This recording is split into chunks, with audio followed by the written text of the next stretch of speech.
When the moon is at its rest, you will find me at the time I love the best. Peace, everybody. Welcome to the Food Literacy for All course. This week is our food culture as companion theme, and we're happy to welcome Fozia Ismail and excited to get into this discussion and presentation. So just a few quick housekeeping things before we begin, as always. So of course, we have to express our gratitude for all of the generous support we receive from the residential college, Dr. Kyle White, who's in C's, Latin American and Caribbean Studies, the School of Public Health, the School for Environment and Sustainability generally, and the Department of American Culture. And as you all know by now, the class is currently co-led by myself. I'm a lecturer in C's, focusing on food systems, environmental justice, food sovereignty, Black agrarianism, and also joined by Dr. Walker, who's an assistant professor of Afro-American and African Studies in the Department of American Culture as well, and Lilly Fink Shapiro, who's the program manager for the Sustainable Food Systems Initiative. And we also have more team members who make this class happen. It's a really dynamic team. We couldn't do it without everyone's support. Megan Gross, who's a graduate student instructor, a C student actually. Nyanthi Hernandez, who's also a C student, GSI, and Kemi Van Wedge, who is the Sustainable Food Systems Initiative coordinator, and Chris Taylor, who's our handy dandy tech person from the College of LSA. Of course, give us some media love, hashtag Food Literacy for All at Sustainable Food Systems Initiative _UM. Poll questions each class, and we expect everyone to participate in the poll questions each class, and attendance and participation grades are calculated based on your participation in this way. And of course, all classes are filmed and available on the Sustainable Food Systems Initiative website. Well, many of them. I think there was one exception with the film screening 2 weeks ago. And Food Literacy for All is free and open to the public.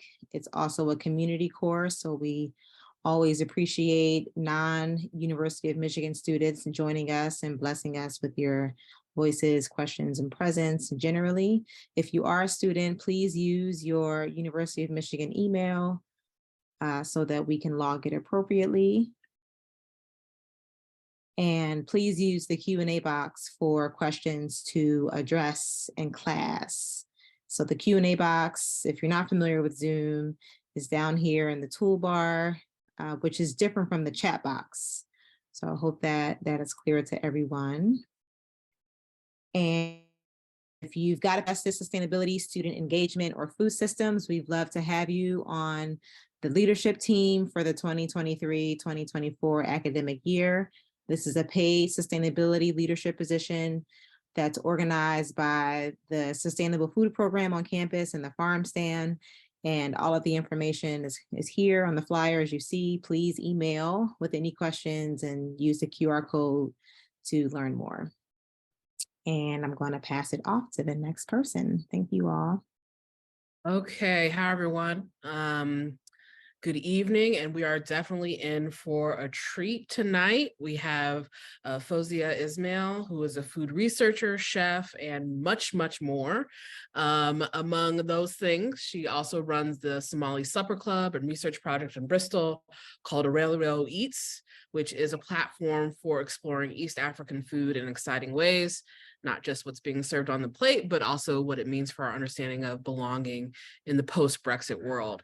She is deeply involved in research and writing about race and British identity for places like the Oxford Symposium on Food and Cookery. She's designed workshops with Keep It Complex, Feminist Art Collective, Serpentine Gallery, Jerwood Project, Space, and the Museum of London and Colonial Countryside Project, always using food as a method to think through some of these very complex issues. She's been featured in the Observer Food Magazine, BBC Radio 4 food program, Oxford Symposium on Cookery, the Oxtails Project, Vittles Food Network, Food 52, Vice Munchies, and more recently on Nadia's Fast Fit Flavors on BBC Two.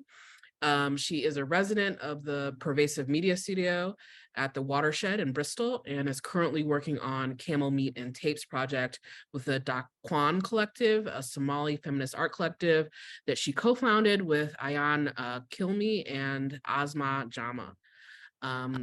I, on a personal note, have been thoroughly impressed and wowed by this speaker whenever I've had the pleasure of seeing her in person in Oxford many years ago, but also in a panel on whiteness and milk for the Welcome Collective, which was amazing. So please help me welcome Fozia Ismail, and remember the Q&A box for our question and answer portion after. Brill. Thank you so much, Jessica. Yeah, I'm a bit obsessed with camels, as you guys can see. So my name's Fozia Ismail. I am, yeah, Jessica's just introduced me. I kind of am going to give a bit of context to the work that I do around food research. I'm going to share my screen now. Let's hope this works. Okay, I can see it. Hope it's okay. Hopefully, sorry, I'm just trying to put the slideshow on. It's quite late here in England. Okay, brilliant. So what you see here is a poster. This poster was designed by the Keep It Complex Feminist Art Collective in London. And this poster was just, it was part of a kind of humorous campaign it was part of a humorous campaign to kind of highlight the kind of irony of Brexit and the kind of increasing hostility towards immigration in Britain.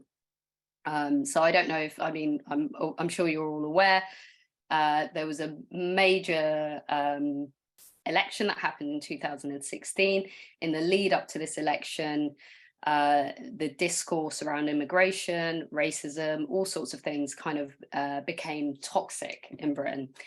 However, Britain decided to leave Europe. And so this is kind of the context of how Arowello Eats really started. And I've got here, so is tea, potatoes are immigrants, so is tea. So I started thinking about the ways in which British people seem to be completely ignorant about where a lot of their food culture comes from. So, you know, everyone thinks tea is English, you know, you've got high teas, you've got, you know, at Claridge's, you can have like gorgeous high tea. It's, you know, this kind of, it's associated with class. You know, it was once associated with the upper classes, but I'm going to talk about a little interaction I had when I moved to Bristol in 2014. So, and I wrote about this interaction. It was published by the Oxford Food Symposium. So, tea and Britishness. I'm at a play group, the only Black person in this space. The first interaction goes smoothly enough. I'm starting to feel a sense of pride in my fledgling East African food business, and people are always intrigued and want to hear more. There's a queue for the tea hatch being run by two women in their 70s. When I get to the hatch, one of the women who had been serving the other mothers perfectly well with a smile and a chat stopped short when confronted with me. Unable to bring herself to look at me, she pretended not to hear me when I asked politely for a cup of tea. Her eyes were filled with such unfriendly indignance at the thought of giving me a cup of tea, and her arms locked straight down her body, their hard rigidity making it clear that they were on strike, that these white arms will not serve you. There is an awkward moment before the other lady gives me a friendly smile and makes me tea, providing a momentary release of tension for which we are all grateful. I take my cup, I walk away with a smile, forcing my body into a kind of performance, a dance my face has played many times before. Always when this sort of awkward social interaction happens to you as a person of colour, you know it for the racism that it is. but calling it that sounds crude and unreal, the word too big and too blunt to encompass this banal scene. You cannot accuse someone of being racist just because they are unfriendly to you. She did not say anything, but then we are made more of than words. Her white flesh and rigid bone told me I was not welcome there. Such exchanges become an insidious and powerful form of social control. These seconds of interaction, and really it is just a few seconds, leave such an impression. The powerlessness I feel is hard and made harder by the briefness of the moment. You are bound up in social conformities, the ropes squeezing hurt, anger, frustration, confusion, recognition inside, keeping your blackness in check. This is everyday racism in action. But even though it's common, inevitably this indirect and casual racism blindsides you far more than the far-right skinhead with the Britain First t-shirt. Him you can prepare for, but an innocuous-looking elderly white lady at a playgroup in a church hall, that is not the image of a bigot. The irony that the cup of tea's foreignness equals my own, and yet somehow has become more intrinsically British, is not lost on me. How did this woman and so many other British people come to feel this way? If landscape is a way of seeing which we learn, this woman has learned to see a British landscape that I did not fit into. How does this relate to food? It is everything and more. And this quote by Stuart Hall highlights, I am the sugar at the bottom of the English cup of tea. I am the sweet tooth, the sugar plantations that rotted generations of English children's teeth. There are thousands of others besides me that are, you know, the cup of tea itself, because they don't grow it in Lancashire. Not a single tea plantation exists within the United Kingdom. This is the symbolization of English identity. I mean, what does anybody in the world know about an English person, except that they can't get through the day without a cup of tea? Where does it come from? Ceylon, Sri Lanka, India? That is the outside history that is inside the history of the English. There is no English history without the other history. The notion that identity has to do with people that look the same and feel the same, call themselves the same, is nonsense.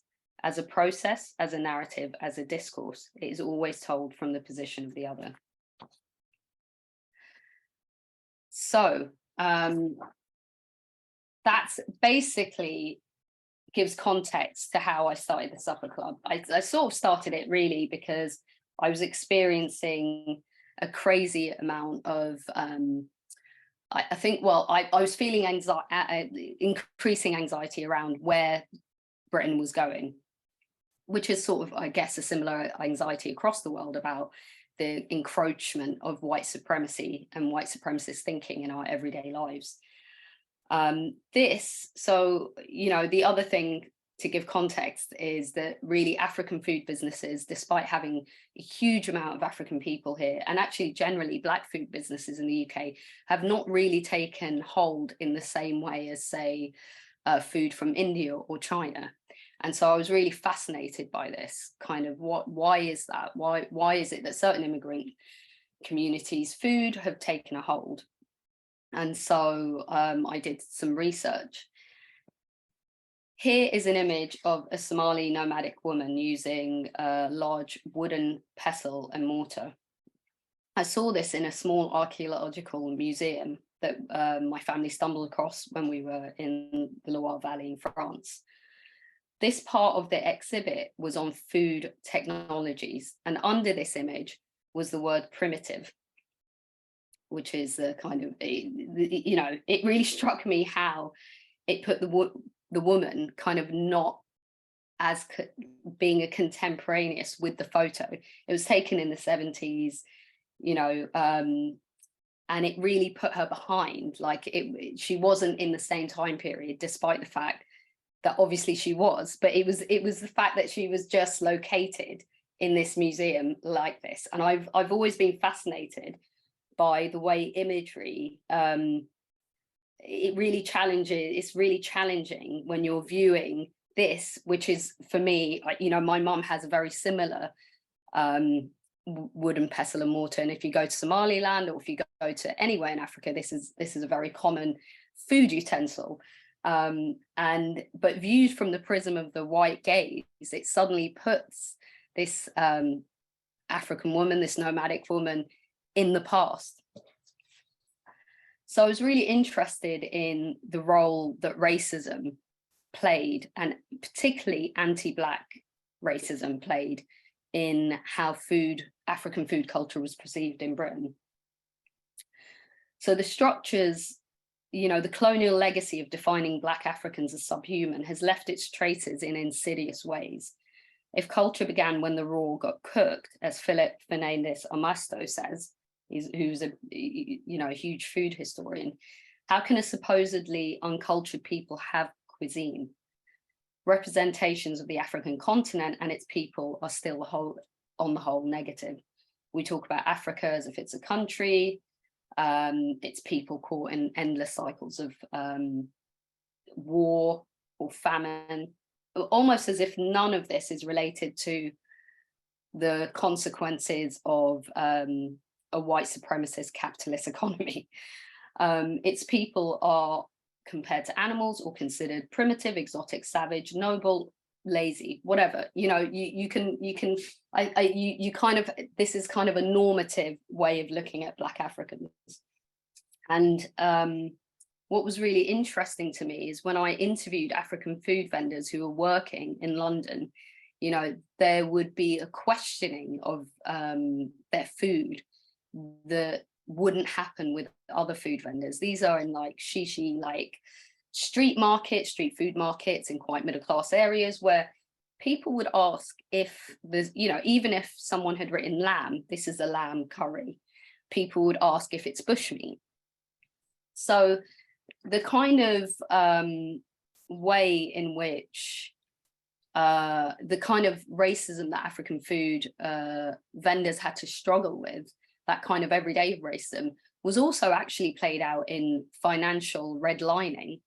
So you're 4 times less likely to be given a business loan in the UK if you are a Black person.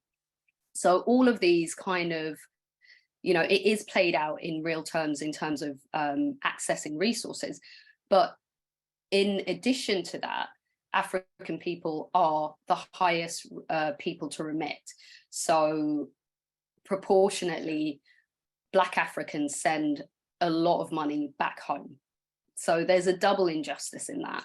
So because, you know, we are children of people who have arrived, but who still have links to back home, there's a real obligation to kind of support family back home.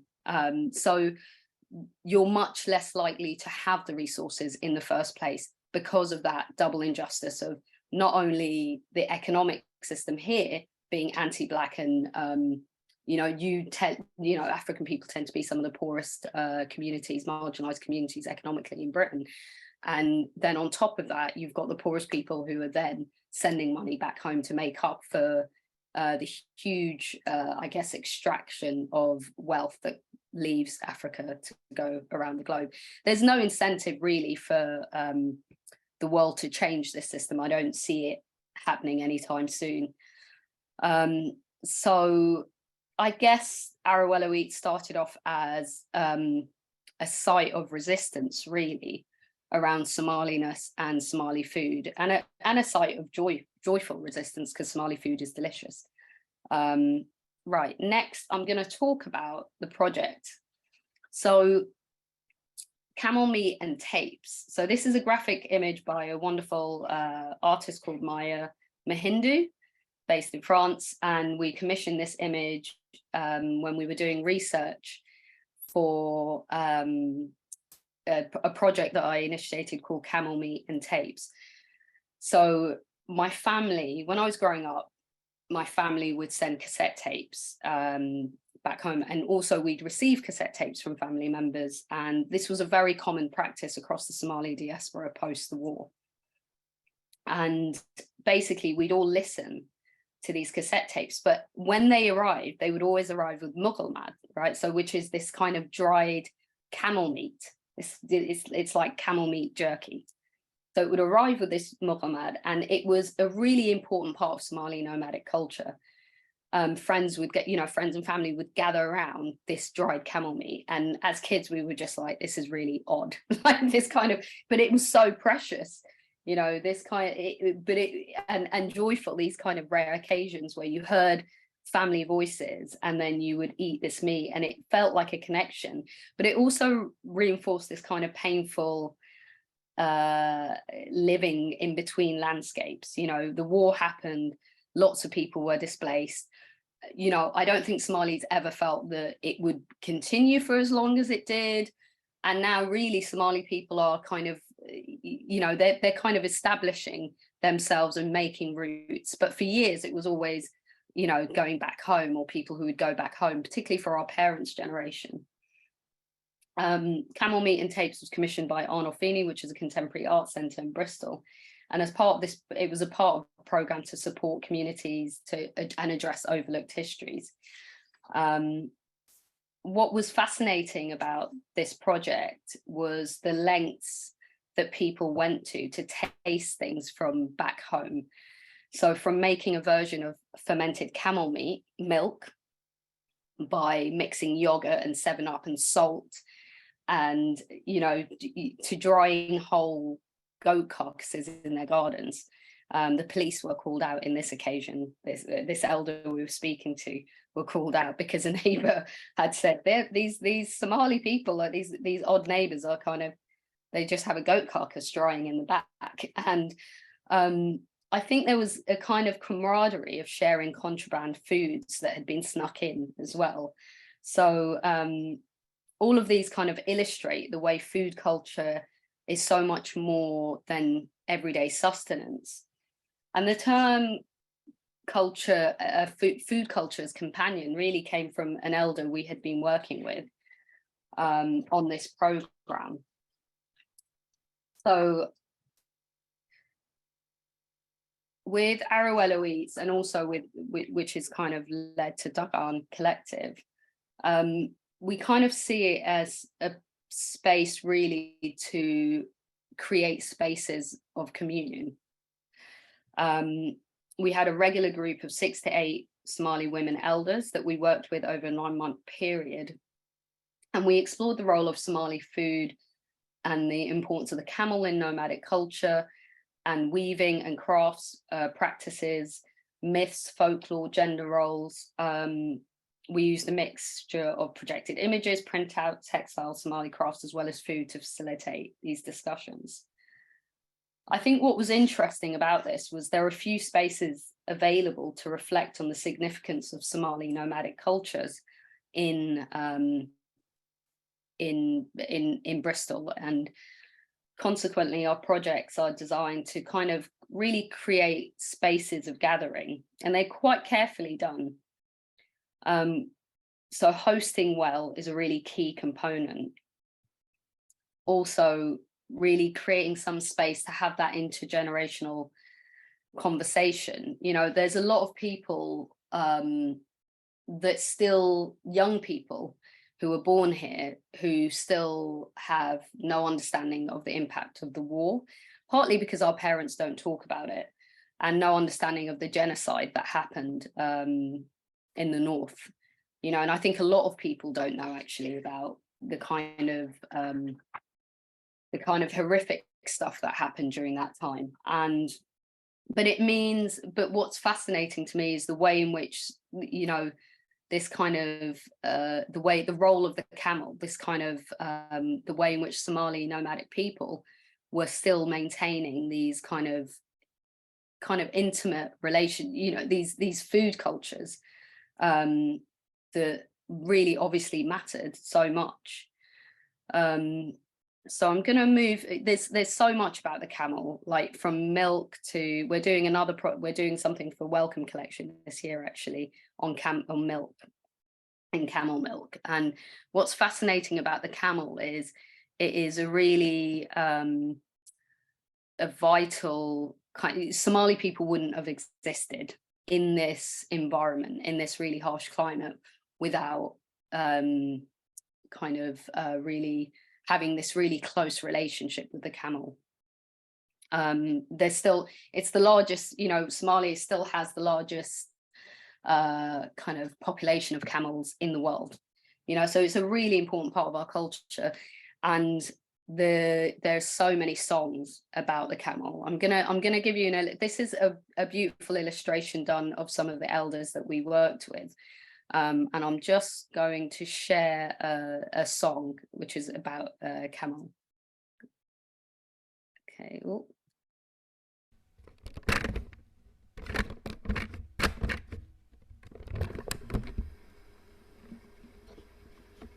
Gela markuu daraaran yahay labanin dugtaaye labanin dugtaaye labanin dugtaa. So here's a song one of the elders sang about how beautiful the camel is, and this is kind of, the camel is such an important part of our culture, but it also, you know, there's Somali Dagan philosophy as part of that. So Dagan is culture, means it's the word culture in Somali. And Dr. Ahmed Ali Ilmi, who's a Canadian Somali academic, describes Somali Dagan cultural philosophies as indigenous African philosophies that encapsulate multiple bodies of living comprehensive knowledge. These philosophies are the founding pillars of Somali societies, in as much as they are overarching principles governing Somali people. In their cosmological sense, Dagan philosophies are the common threads that connect Somali people to their ancestral homelands in Somalia and to a communal way of life. This was from his paper on Somali Dagan philosophies and the power of African ancestral wisdom. Working with these elders really made me realize, you know, how special that nomadic knowledge is, the way in which the songs, and, you know, we learned so much about weaving and how weaving was an integral part actually of how foods were preserved. I'll show you an image in a second, but what this concept of culture as a companion and food culture as a companion was, you know, Saad, one of our elders, described that as a companion, and I thought it was such a beautiful description, which is kind of makes culture this kind of living friend that kind of sustains you as an individual in times of hardship. Not this kind of you know, this kind of distant thing. It is a companion to us all. Oh, sorry. Oh, there we are. Here, this was the gathering that we had. It was just in the middle, you have a cassette tape. We had Somali food. You've got these colorful direts, which are kind of house dresses in the background. I think what was really difficult was holding space for some very complex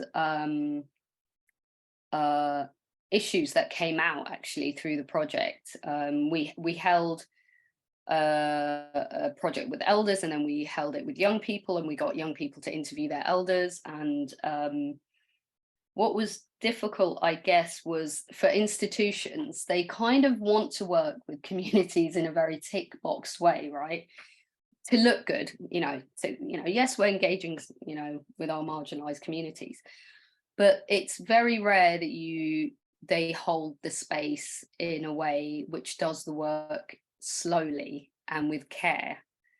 And I think it was a really beautiful project, but also really one that made us realize the importance of holding space for our communities in a way which speaks to nomadic values, and rather than kind of this extractive process. And I think working with the elders, really, there was a real magic that happened there, because they really held space for themselves and for us.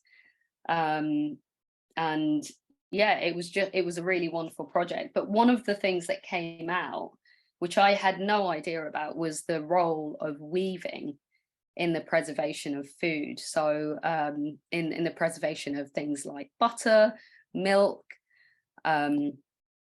So this is a video, so weaving songs and community. This is a bit, my mum is in Somalia at the moment. This is my aunt. You can see my aunt's hand somewhere. I'm gonna just play this video. That's my mum singing.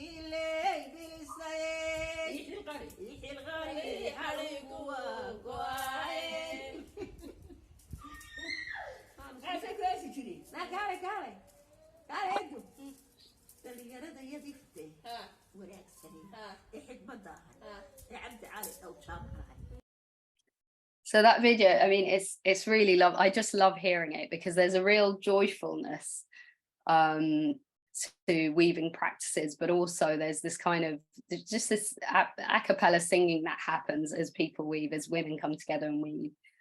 And so you know, Somali people have a variety of songs that they use during their work.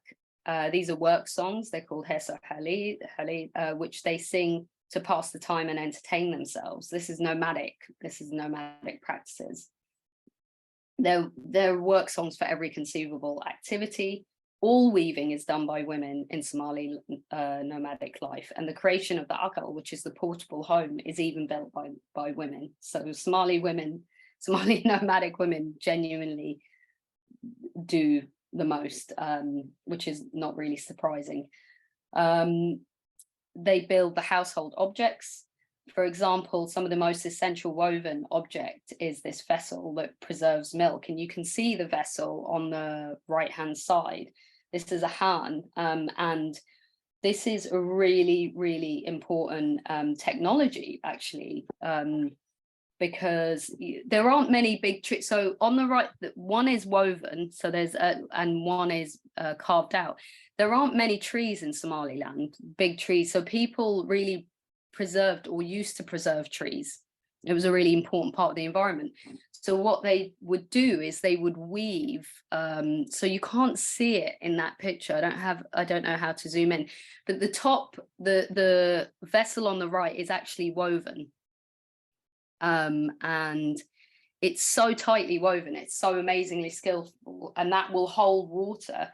And then there's other technology, you know, using a particular kind of bark to smoke out the insides, which have antibacterial properties.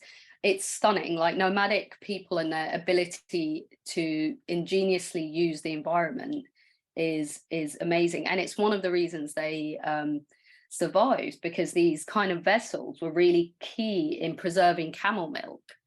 You know, so you could preserve and ferment camel milk and it would last a month, you know, which was really important when you're traveling around. And, you know, it's just fantastic, and preserve things. And it would also be used to churn, you know, for other milks into subak, into ghee-like substance, which forms a kind of smoked butter. They would also smoke butter. So these are really ancient practices for preserving foods.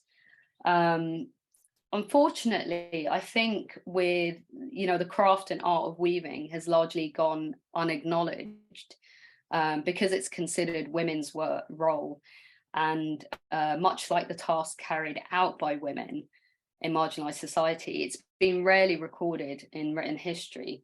So you hear a lot about Somali poetry, you know, and I love Somali poetry, you know, but you know, in terms of Somali culture, there's a lack of recognition for the role that Somali nomadic women played in a preserving culture through enabling the preservation of foods in their communities, but just the sheer skill set and the artistry involved in being able to weave in that way.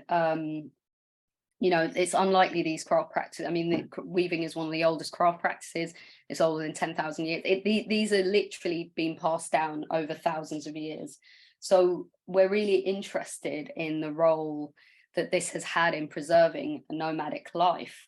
And yeah, so that's kind of what we've been really researching lately. And we're kind of really interested in the role of weaving songs, and we're doing some work around camel milk. So we're going to be doing some research around the kind of properties of camel milk, and also while engaging the Somali community actually about their memories of camel milk. The interesting thing about nomadic foodstuffs is they're very out of fashion, you know, subak and so that kind of clarified butter or whatever is very out of fashion for Somalis that grew up here, or even the muqammad, which is so valuable. It's really highly prized. You don't really get it that often.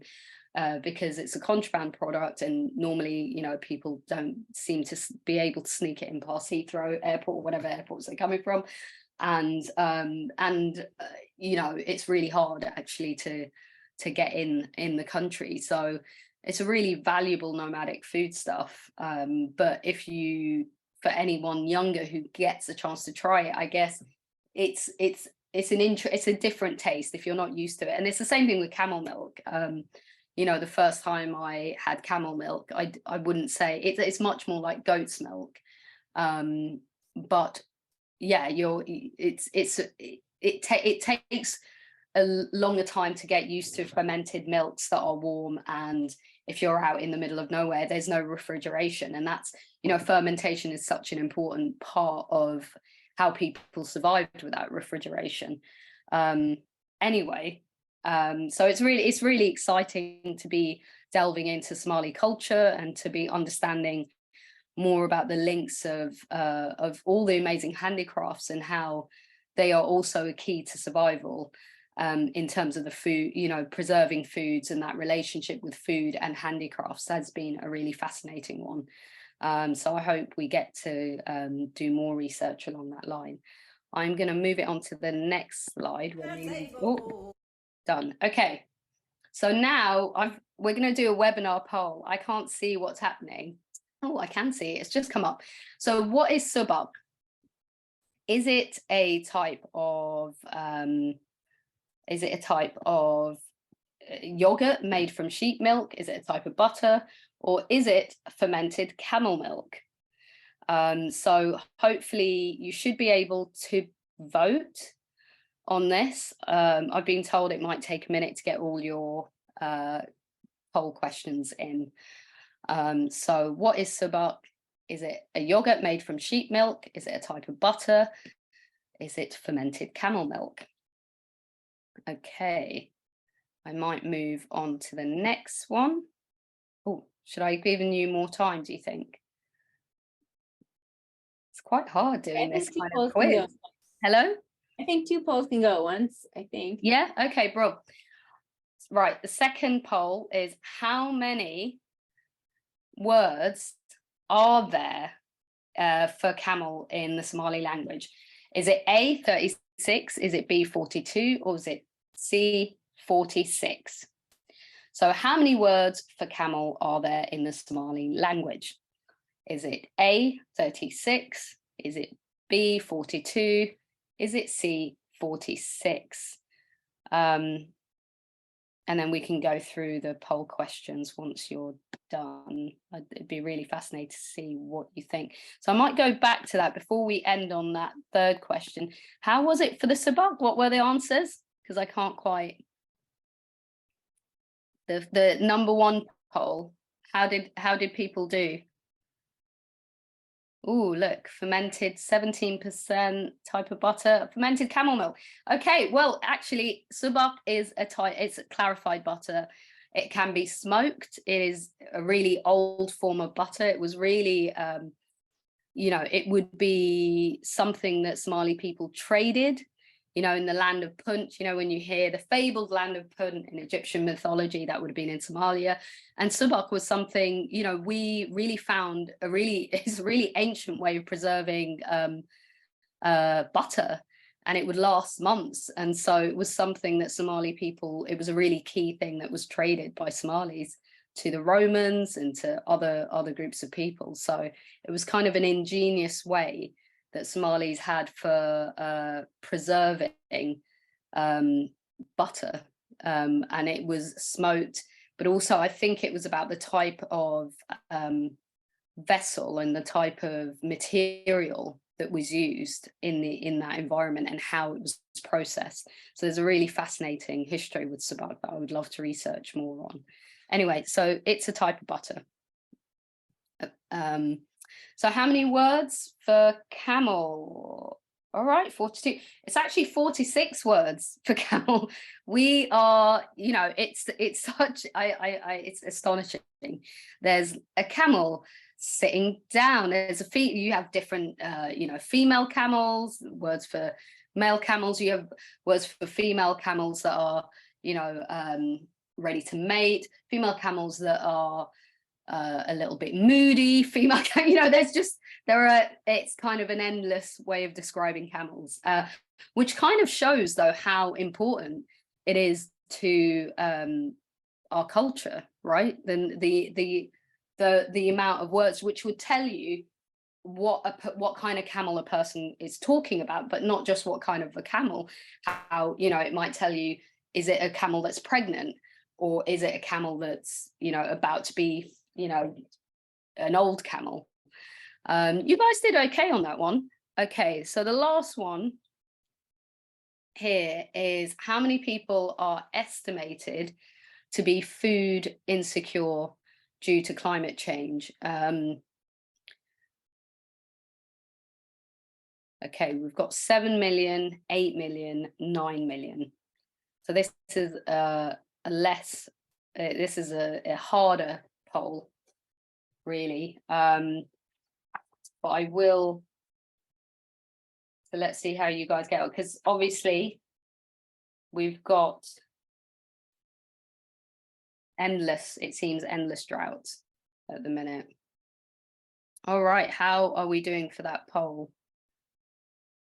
Okay, yeah, most of you got that right. It's about it's over 8 million people, which is half the country this year is food insecure due to climate change. And my aunt, who's a nomad, who would normally be out in the countryside, has, you know, it's been pretty devastating to nomadic life, which is, yeah, it's pretty heartbreaking what's happening. I just want to read something that I wrote. It was actually, I'll just read this. As I write this paper, I am aware of the famine that is devastating East Africa. I'm aware because we are always aware of what is happening back home and do what we can to help. We are connected. My mother's sister, still a nomadic goat herder like many others, has seen her flock and way of life devastated. I have struggled to reconcile this reality with running an East African supper club. It feels indulgent and wrong to be commodifying Somali food here, while the very people who've inspired the food are struggling. Now, this was written in 2017, and 6 years on, the drought that I was talking about has continued. So just bear that in mind. That was, you know, I looked at that and I thought, God, I wrote that 6 years ago and it's the same situation. And, you know, when we talk about climate change, really, we should be talking about climate genocide, because that is what is being committed on people. This is a wonderful Pakistani poet and climate activist called Aisha Siddiqui.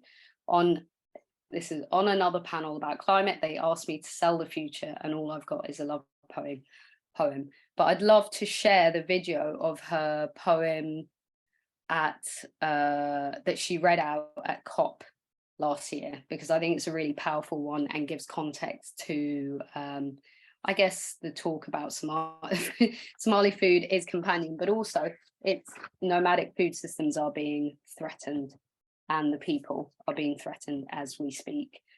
It would be great to share the video if possible, guys. Thank you. You take and take and take until we've birthed our babies into the same water as our dead. And even then, you gather like vultures and feed on our helplessness. In your charity, you make profit. I tell you that there has been a massacre, and the land will never be the same. The soil will never grow the same. The hum of mosquitoes has changed the color of the sky.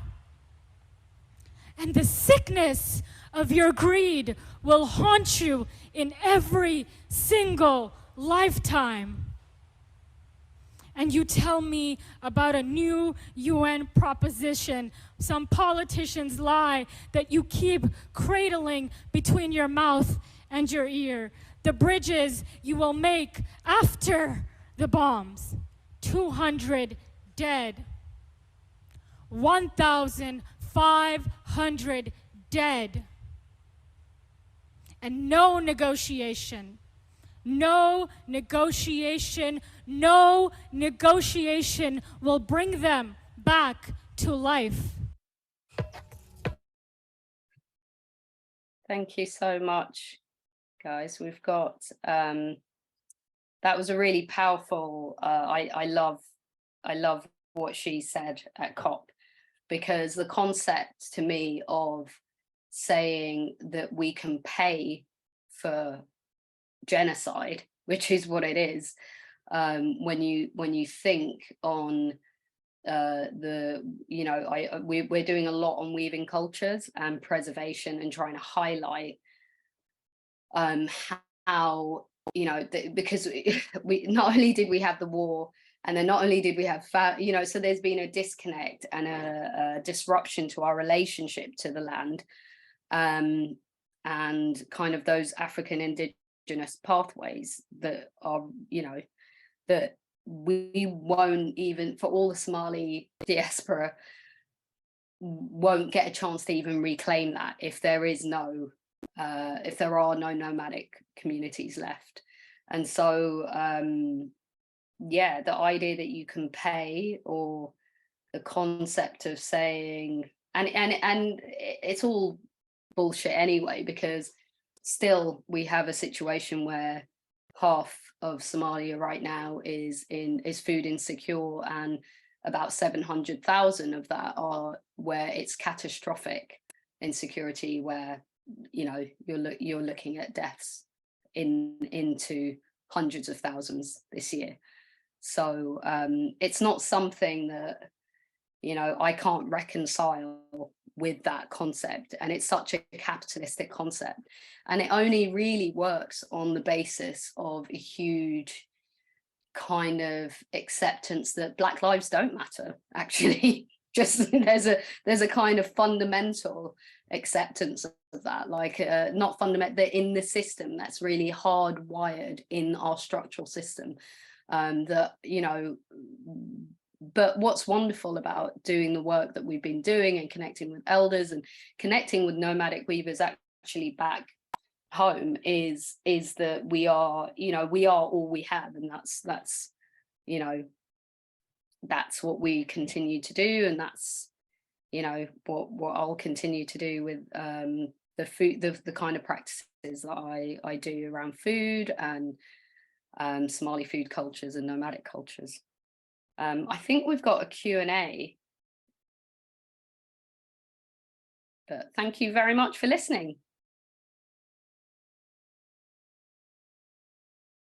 Hey everybody, thank you so much for joining us. This is so powerful, and that video is such a powerful note to end on and to begin this conversation. So I start to see questions that are coming through in the Q&A, and I think Jessica and I will kind of go back and forth asking questions, both some maybe of our own or of people who ask things. I'm actually just going to start us off with the one that might be a quick one to get us going, from Erica, who's asking what your favorite Somali dish is to cook. Oh my God. I love sambusa, which is a Somali samosa. I love my mum's lamb and coriander, but I also love bisbas, like the hot sauce, which is coriander, lime, chili. We also do a lovely rice, which is like a biryani. God, what is that? Is not my favorite dish. I've just listed a whole load of things I like. Lahore, which is a fermented sorghum-based pancake, and that is indigenous. Sorghum is indigenous. It's one of the few great. There are 4 native grains in Africa, and sorghum is indigenous to East Africa, like teff, with, you know, you've got, if you've eaten in an Ethiopian restaurant, they have teff. We use sorghum, and it's a kind of similar thing, but it's less, it's got that same kind of fermented, it's got that same kind of sourness, but it's, we make it a bit smaller and a bit lighter, and it's called lahore, or kimis, some people, I think in the south they call it kimis. That's delicious. Great. And we have another student question here, which is around if you notice any kind of loss of food knowledge in the younger generation, or I guess another way of saying it is, how do you see food knowledge evolving within your community? Yeah, I think there is, I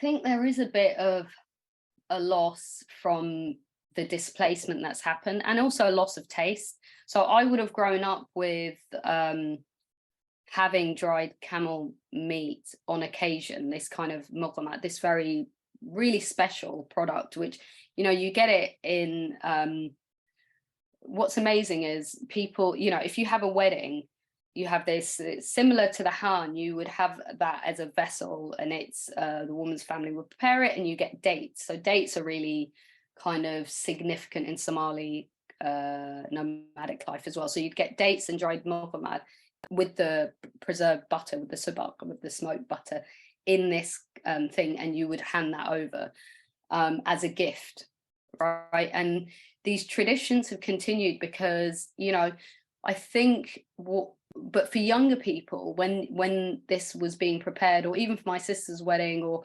other, I think the taste is gone. You know, it's a bit, it's not exactly palatable, I would say, to Western taste necessarily. You know, it's smoked butter, which is slightly gone off, maybe some, not gone off, but fermented. You know, it's not.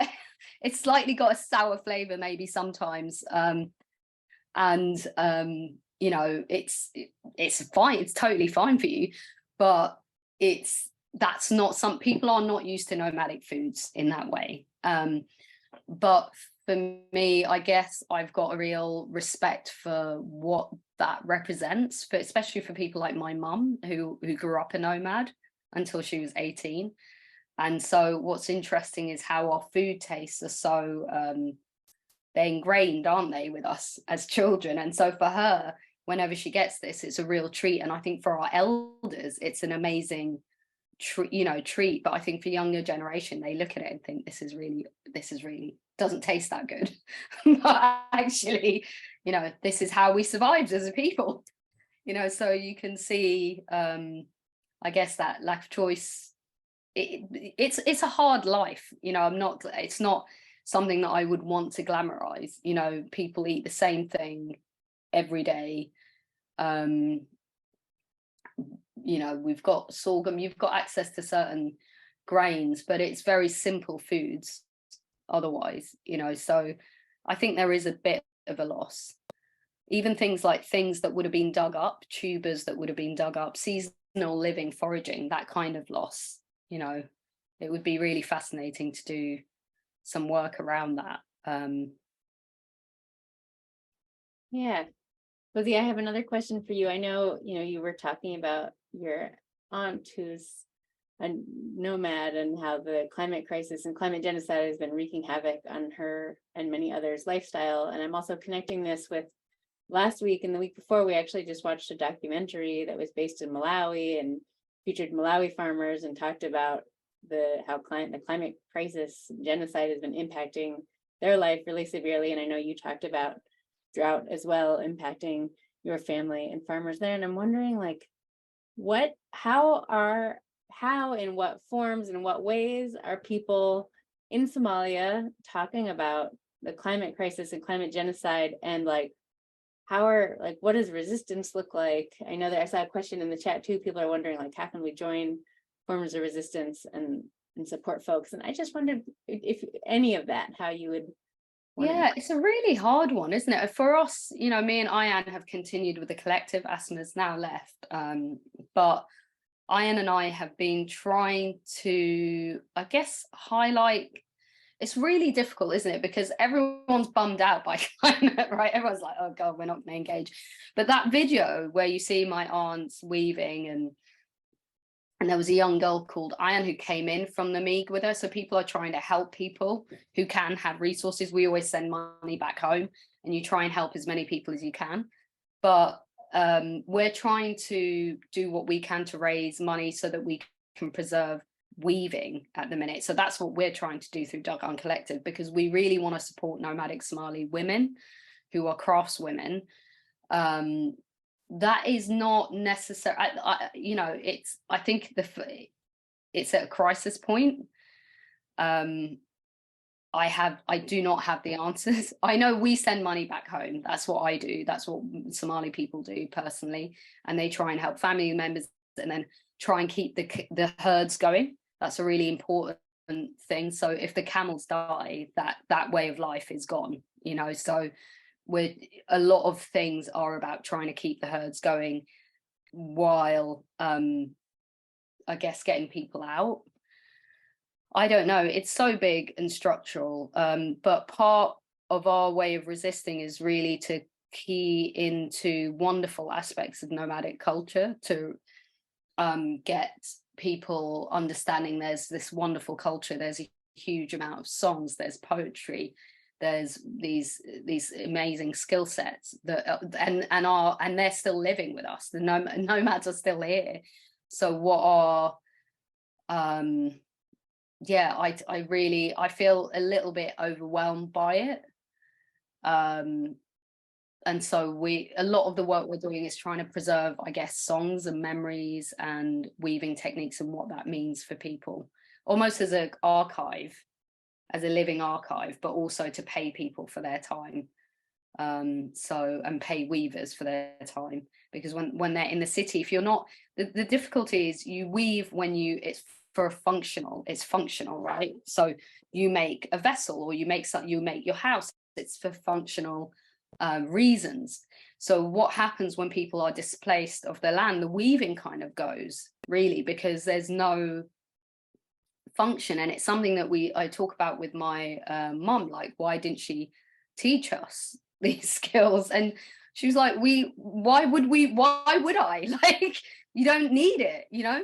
You make things because they're living on that land and they're moving around, and then you remake things and you repurpose amazing things. Like, there's a video, you know, like all the corn sacks are repurposed, like repurposed into woven objects. Like, it's unbelievable how nothing goes to waste. The tendons of the camel, the tendons are really important in how the baskets are made and tightened. And so the tendons, when they're wet, are kind of pliable, and then when the tendons dry, it becomes really rock hard. And so that's a really you know, so nothing goes to waste, really. And so I guess one thing is kind of, what are the ways that we can learn from that way of life? But I don't know, end capitalism. That's about, how are we going to do that? I don't know, because I just think it feels, you know, after a while it gets to the point where it feels like you're going crazy, because you're like, wow, so you're really trying to negotiate our people's death. You're literally going, hey guys, what do you think about it? Let's pay for your genocide. All right, that'll make, it's like, no, off. You're not going to do that. We're not going to make it easy for you to think it's okay to get rid of nomadic Somali people in this way. And I think the only way we can do that is by highlighting our craft, our songs, our culture in a really rich and like the whole human, not the, you know, even with imagery, with aid, I can't stand charities and their endless imagery, which I think is highly disrespectful of the children or the people. Like, it lacks dignity, and it's that kind of way of, that kind of typical image that you have of the starving, famine ridden, you know, to try and incentivize money being given. And it's like, no amount of money will sort out this problem. Like, there's no, you can't throw money at it. It is a fundamental, radical shift that needs to happen, because already what's happened in Somalia is it's become unlivable. So what are the plans that we're making for climate refugees? You know, there are none. What's happening is white supremacy is rising, so that white people can embed their systems and then go, hey, listen, no migrate, we're not going to take any responsibility for climate refugees while continuing to extract. And I think there's more and more, I guess there's more engagement with that climate conversation. But what there isn't a connection sometimes with is borders, and the way borders are being reinforced in this really horrific way, particularly in Europe. Because we're so much closer to Africa, right? We're so much, you know, you've got this horrific situation of Europe, you know, funding Libya and, you know, torture camps and, you know, in the north. I mean, I think the whole thing is horrific and lacks, you know, but it's rooted in racism and anti-Blackness. Black lives don't matter. That is just a fact. That is just a thing that I think we're used to. So it's okay if, I think they're estimating 250,000 children will die this year in Somalia. That happened 6 years ago, you know, so it's fine. You know, it's kind of okay if those, can you imagine that in Europe? Hey, we're gonna, 250,000 children are gonna die. And there's no compensation for that. There's no, you know, the idea that you can, the idea of morally is so horrific to me. It just shows how morally bankrupt, you know, the system, you know, the whole thing is. Sorry for that rant. It's probably not helpful. I don't know. Not the case. Not the case. Very much helpful, and I think reaffirm some of the themes of this course, right? It's not necessarily the action that we as individuals can do to end this crisis, but how are we framing it in the first place?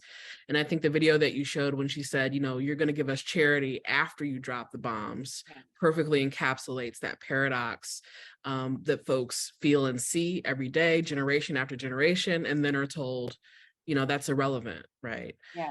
And so one of my questions kind of goes toward that. You know, you use the word technology, and I feel there's a very purposeful use, right, of understanding food technologies and where they come from. I wonder if you could just expound on that a little bit. It goes back to, where do we look for solutions? How do we think about certain racialized groups of people and their understanding of the climate? And like you're saying, not in a romanticized way, but just talking more about that use of that term. Yeah, I think what's amazing is how Somali nomadic people preserved just things like butter.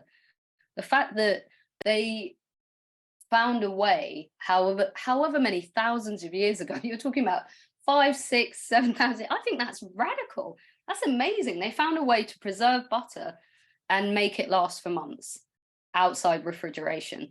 That's not talked about as an amazing innovation in food technology. Now that's something, you know, you might hear about bog butter, like Irish bog, you know, like there's research around archaeological digs on bog butter. When it comes to African food innovation, I think what's fascinating is how erased it is, or how it's not talked about as amazingly innovative.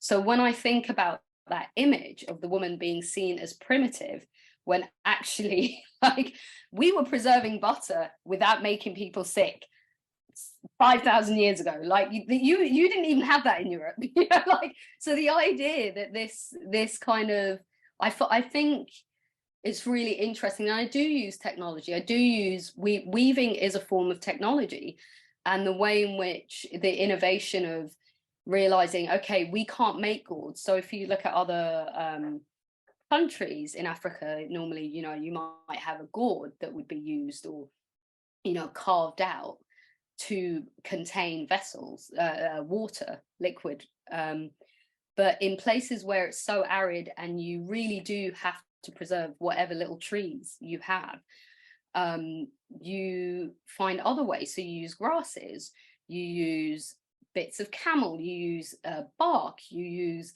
you know, and then you make that into this unbelievable harm, this kind of amazing it's so amazing. And I wish you could see it because it's so tightly woven. And that's a woman that's made that. That's a woman that's made that with her hand. That is so skilled. The idea that you can weave something that's so tightly woven that it will contain water. Like, you know, I just don't think, you know, that is a form of amazing, innovative technology. So we're really interested in highlighting women's work and women's Somali nomadic craft work. And, you know, there's huge misogyny, I think, in why it's never been highlighted or researched in the way that it should have been. You know, and I think it's interesting because I kind of look at the skill set of my aunt or my mum and the way they can use plants, you know, and use plants to turn into, you know, it's just amazing levels of knowledge. And what's interesting about conversations about sustainability is then those ways of being and existing in the world, which have always been indigenous practices, kind of get co-opted in the West as well, or retold or reformulated. You know, I'll go over and learn some basket weaving, and then I'll come and I'll live off the land. You know, there's a real exotic, I guess, I don't want to say, it's a kind of, if in a Western context, it feels kind of something that's actually very class-based. It feels very middle class, or like it's a kind of thing that you would do if you're kind of a posh woman with time on her hands, you know. But actually for Somali nomadic women, it wouldn't have been class-based. Every woman would have been learning these skills, and because they were essential skills for life. So, and I do, yeah, weaving is a technology. The way in which the preservation of food and the amazing ways in which we use the camel, you know, we really, there's a real interesting, we think we domesticated camels. I really believe that might be true. There's other research that says it came from Oman. And I think there's no surprise that happens, right? Because I don't think there's anything like Black Africans can have, or sub-Saharan Africans can have sometimes. So I'm like really interested. I would love to know how it worked, who domesticated camels first. I guess it doesn't matter who did it first. What's interesting is how Somali people really domesticated camels in a way that they use them in such innovative ways. They became such an integral part of our culture. Like, with Somalia and the camel are together, the people and the camel are together. They live, you would not get our culture without the camel. And so it's such an essential part of our survival. And things like fermented camel milk, just any, you know, it's a really hard climate. You know, it's not an easy place to live. And I think that gives Somali nomadic people a kind of form of independence. They're natural. I feel like there's a real natural resistance to capitalism as well. Not a natural, but, you know, there's a kind of, which has carried on sometimes in the Somali diaspora, and why there's a lot of, I think, a lot of not fitting in to the communities that they are, whether you're in Canada or America or Britain, you remain Somali, and part of your remaining Somali is this kind of real link to this nomadic culture. Like, your parents really try and maintain that. So when I was 18, I was taken out. I lived out with my aunt for 2 months. You know, it was hard. I was not prepared. But, you know, it was really, really hard, but it was a wonderful thing. And so I just, you know, I think it's amazing. And it's only now that I'm older that I really get how amazing those nomadic women are in those circumstances. So yeah, it would be really lovely to do more work around the kind of innovations really that women came up with in that environment. Thanks, Fozia. I'm so struck by, as Jessica was saying earlier, like the themes of this class that are coming out. Each week we find ourselves talking about gender and capitalism and patriarchy and climate crisis and the interconnectedness of all of these themes. So for folks who join us each week, I'm sure you're making those connections too. Jessica, what do you think? Should we do one more question?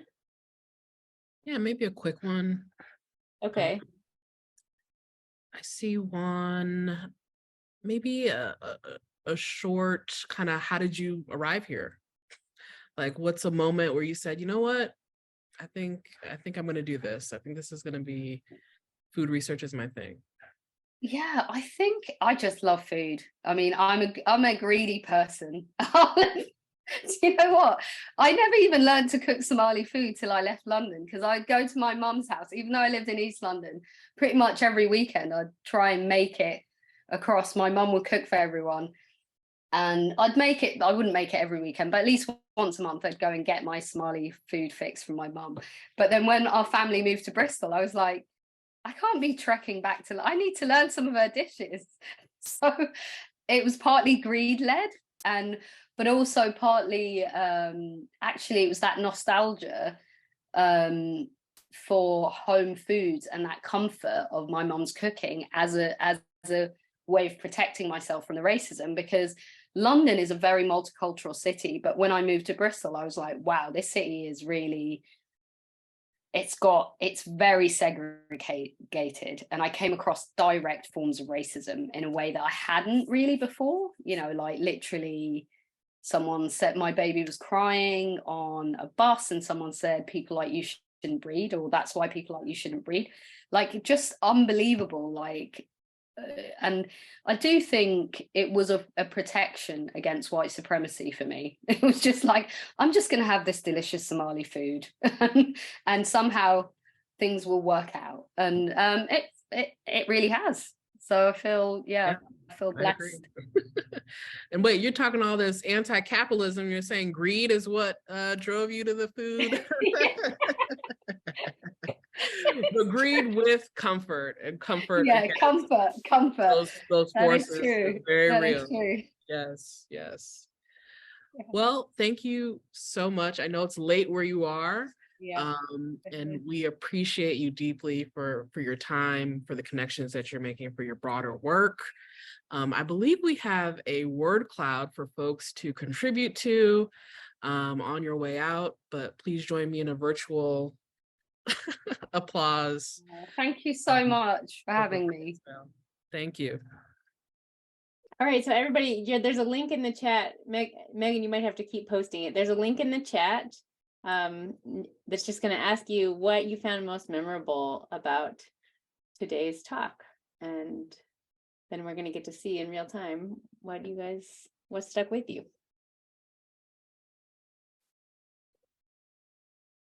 Oh, thank you so much, guys. That's a lot of thank yous. I very much appreciate you.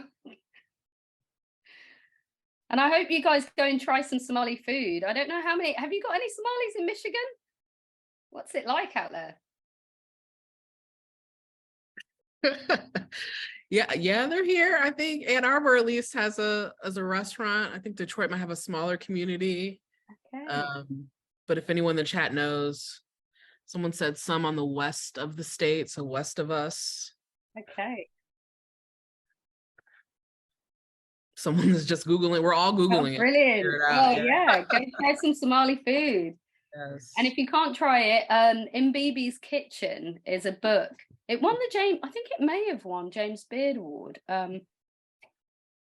But yeah, there's a cook, Hawa Hassan, wrote about the East African coastline, so 8 countries, and she interviews grandmas and aunties about cooking, and it's a beautiful book. I might share it in the chat for people. Yeah, I was just actually looking it up. I'm gonna throw it in there. Found it. Thank you so much. You're such a powerful speaker. You're so Thank you. Thank you. Yeah, really powerful conversation. Oh, thank you so much. I've really enjoyed it.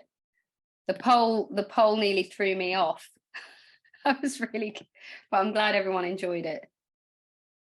Camels, culture, weaving, preservation, resilience, technologies, climate refugee, non-written culture, butter preservation, fermented foods. Climate genocide, one of my favorite takeaways from this. Climate genocide. Term for me. Food against racism. Oh, that's great. Look at that. And I know I didn't get to answer some of the questions. So if I can get the questions downloaded, I'll try and do an email out, if that's useful. Thank you so much for joining us, and we will see everybody else next week. Bye-bye. Good night. Good night.